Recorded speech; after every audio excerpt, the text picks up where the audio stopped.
Assalamualaikum warahmatullahi wabarakatuh. Shalom, Om Swastiastu, Namo Buddhaya, Salam Kebajikan. Perkenalkan, saya Ratna Sari Zai dari kelas 3A, Stambuk 2021 dengan NIM 211501039. Di sini saya akan menjelaskan bagaimana sistem imun merespon ketika bakteri atau benda asing masuk ke dalam tubuh berdasarkan poster yang telah saya buat sebelumnya. Namun sebelum itu, saya mengucapkan terima kasih banyak kepada Ibu dosen Ibu Yuandani S. Farm, MSI PhD APT, yang telah memberikan kuliah tentang sistem imun pada mata kuliah imunologi. Sebelum itu, mari kita mengenal apa itu sistem imun, respon imun, patogen, dan antigen. Nah, sistem imun merupakan sistem yang terdiri dari sel, jaringan, dan organ yang bekerja sama melindungi tubuh. Kemudian, respon imun. Respon imun merupakan respon tubuh yang berasal dari aktivasi sistem imun dengan patogen. Lalu, apa itu patogen? Patogen merupakan segala sesuatu yang menyebabkan penyakit. Kemudian yang terakhir, antigen. Antigen merupakan komponen spesifik pada patogen yang mengaktifasi respon imun. Nah, pada poster yang telah saya buat sebelumnya, di situ terdapat bahwa sistem imun terbagi atas dua, yakni sistem imun spesifik dan sistem imun non-spesifik. Teman-teman, respon ini diawali ketika misalkan tubuh atau bagian tubuh kita tertusuk atau tersayat oleh benda tajam, misalnya jarum. Maka hal ini akan menyebabkan sistem pertahanan tubuh pertama kita, yakni kulit, menjadi terbuka sehingga memungkinkan bakteri dari luar masuk ke dalam tubuh. Selanjutnya, bagaimana tubuh kita mengenali bahwa ada bakteri yang masuk ke dalam tubuh, yaitu melalui PAMS atau Pathogen Associated Molecular Patterns, yang merupakan suatu molekular yang sangat spesifik yang dimiliki oleh bakteri. Nah, PAMS ini merupakan salah satu antigen yang berasal dari luar yang kemudian dikenali dan berikatan dengan PRR atau Pattern Recognition Receptor. Dari sinilah tubuh bisa mengenal atau mengetahui bahwa terdapat benda asing yang telah masuk ke dalam tubuh berupa bakteri yang dimana selanjutnya akan mengaktifkan respon imun.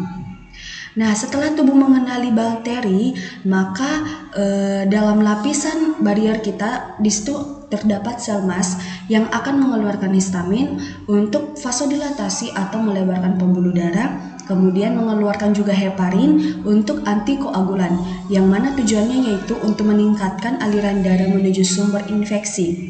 Mengapa aliran darah perlu ditingkatkan? Karena ketika jumlah aliran darah semakin meningkat, maka akan banyak sel-sel yang berperan melawan bakteri di bagian lokasi yang terjadi infeksi tersebut. Nah, sel mas ini juga akan mengeluarkan sitokin yang mana tujuannya yaitu untuk memanggil neutrofil dan makrofag untuk menuju lokasi terjadinya infeksi.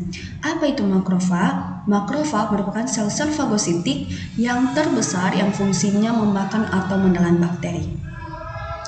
Nah, setelah makrofag ini memakan bakteri, setelah bakteri ditelan oleh sel fagosit, maka bakteri akan dibunuh dan dipecah menjadi fragmen-fragmen yang lebih kecil dengan bantuan enzim. Selanjutnya, sedikit dari fragmen-fragmen ini akan dipresentasikan atau disajikan ke permukaan sel-sel fagosit melalui molekul kelas 2 Mayor Histocompatibility atau MHC kelas 2 yang tujuannya untuk memperkenalkan antigen ke sel-sel yang lain.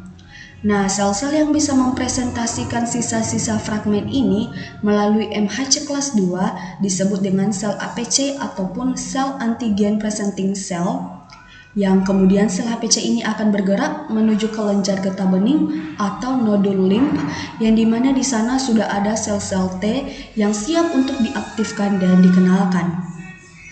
Di dalam nodul limf, sel-sel dendrit ini akan mencari sel T yang sesuai yang bisa mengenali antigen yang tadi dipresentasikan oleh sel-sel dendritik. Nah, untuk bisa mengaktifkan sel T ini, reseptor dari sel T harus berikatan dengan MHC kelas 2 yang tadi mempresentasikan antigen.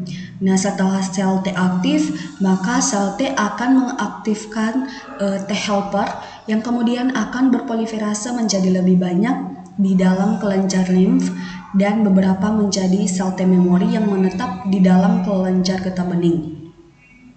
Kemudian beberapa akan menuju tempat infeksi untuk membantu sel makrofag yang terinfeksi dengan cara memproduksi sitokin interferon gamma yang kemudian diterima oleh sel makrofag yang akan membantu sel makrofag untuk bisa mencerna dan membunuh bakteri yang ada di dalam sel makrofag.